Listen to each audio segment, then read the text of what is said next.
नमस्कार दोस्तों, कैसे हो सभी। हमारे YouTube चैनल में आपका स्वागत है। तो हम राजस्थान के क्रांतिकारियों के बारे में पढ़ते थे। इससे आगे वाली वीडियो में हमने 3 क्रांतिकारियों के बारे में पढ़ा था। एक थे नानाभाई खांट, एक थे सागरमल गोपा, एक थे बालमुकुंद बिस्सा। तो इसमें हम पढ़ेंगे सरदार हरलाल सिंह के बारे में। तो सरदार हरलाल सिंह का जन्म हुआ था, वो झुंझुनू जिले में हुआ था। कहाँ हुआ था? झुंझुनू जिले के हनुमानपुरा गाँव में। ये जो क्रांतिकारी हैं हरलाल सिंह, कप्तान दुर्गा प्रसाद, जिनको कोई पढ़ाता नहीं है, और ये राजस्थान अध्ययन की किताब में दे रखा है। इनमें से क्वेश्चन आते हैं, तो आपको राजस्थान अध्ययन की बुक पढ़नी है, जिससे आपका कोई भी क्वेश्चन गलत नहीं हो। तो चलिए हम बात करते हैं कि सरदार हरलाल सिंह का जन्म हुआ था झुंझुनू जिले के हनुमानपुरा गांव में 1901 में हुआ था। तो सरदार हरलाल सिंह अशिक्षित थे। हरलाल सिंह ने रियासती एवं जागीरदारी जुल्मों का डटकर मुकाबला किया था, या डटकर विरोध किया था। तो किसान प्रजामंडल आंदोलन में इन्होंने सक्रिय भूमिका निभाई थी। विद्यार्थी भवन झुंझुनू की स्थापना कर राजनीतिक एवं सामाजिक गतिविधियों का केंद्र बनाया। इसी केंद्र से उन्होंने किसान आंदोलन का संचालन किया। कुशल नेतृत्व के कारण उनके सहयोगियों ने उन्हें सरदार की उपाधि दी। तो सरदार की उपाधि सरदार हरलाल सिंह को दी गई थी। आपको बस ये याद रखना, सरदार हरलाल सिंह का संबंध किस जिले से है? झुंझुनू जिले के हनुमानपुरा गांव से। ये बस आपको याद रखना है इसमें, और कुछ याद रखना। और ये याद रख लीजिए, विद्यार्थी भवन की स्थापना की थी किसने? सरदार हरलाल सिंह ने। आगे आता है कप्तान दुर्गा प्रसाद, नीमका थाना से थे। तो कप्तान दुर्गा प्रसाद चौधरी का जन्म 1905 में हुआ, नीमका थाना में हुआ था। इनकी प्रारंभिक शिक्षा अर्जुन लाल सेठी की बर्धमान पाठशाला में, किसमें? बर्धमान पाठशाला में, तथा उसके उपरांत सावर तथा कानपुर में हुई थी। किसकी?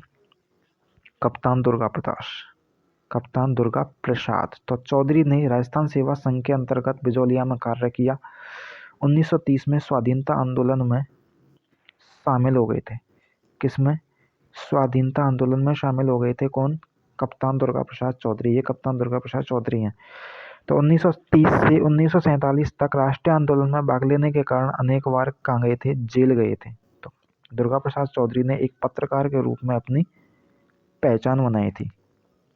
इन्होंने अजमेर और जयपुर से प्रकाशित दैनिक नवज्योति का लंबे समय तक संपादन किया था। कप्तान दुर्गा प्रसाद चौधरी कहाँ से थे? ये नीमका थाना से संबंधित थे।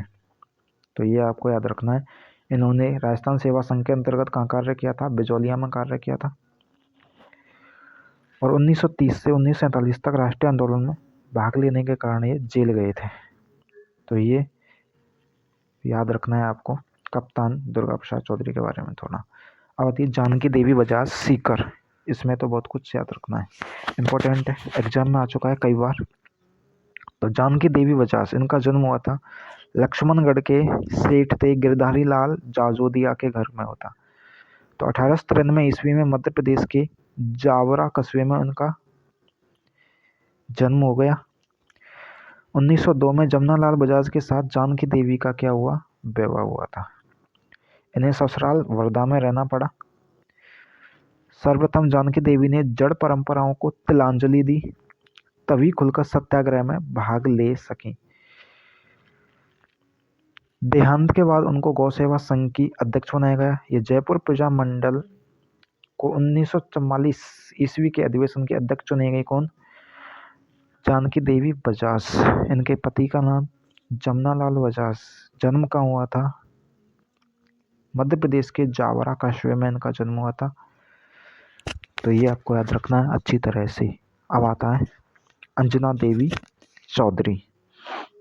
तो ये भी सीकर से संबंधित है। अंजना देवी चौधरी का जन्म हुआ था 1897 में सीकर जिले के श्री माधोपुर में। एक मध्यम वर्गीय अग्रवाल परिवार में इनका जन्म हुआ। इनका विवाह 1911 ईस्वी में किससे हुआ? राम नारायण चौधरी से हुआ था।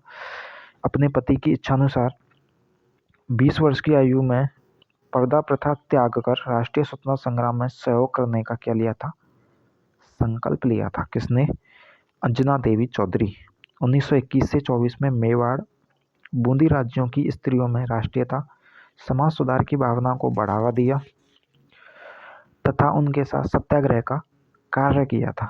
तो चाहे दलितों के उत्थान का कार्य रहा हो, चाहे अन्य रचनात्मक कार्य हो, इन्होंने अपने पति का भरपूर साथ दिया था। इनके पति कौन थे? रामनारायण चौधरी। तो ये समस्त रियासती जनता में गिरफ्तार होने वाली पहली महिला।